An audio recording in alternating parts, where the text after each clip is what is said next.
সবুজ অরণ্যের গভীরে ভোরের নরম আলো যখন পাতার ফাঁক দিয়ে মাটিতে নামে, তখন জন্ম নেয় এক অপূর্ব রঙিন পাখি। তার পালকে ছিল আকাশের নীল, সূর্যের সোনালি আর বনের গভীর সবুজ। সে যখন ডানা মেলে উড়ত, বাতাস থেমে যেত, নদী যেন একটু ধীরে বয়ে যেত। এই পাখি শুধু সুন্দর ছিল না, সে ছিল সাহসী। ঝড় এলে অন্যরা লুকিয়ে পড়ত, আর সে উড়ে যেত ঝড়ের ভেতর দিয়ে, কারণ সে জানত ভয় পেরোলেই শুরু হয় সত্যিকারের স্বাধীনতা।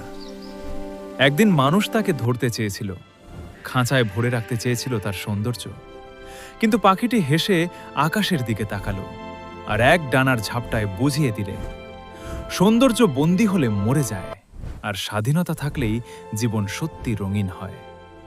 সেদিন থেকে আকাশ জানে এই পাখি শুধু একটি প্রাণী নয়, সে এক জীবন্ত গল্প, স্বপ্ন দেখার সাহস।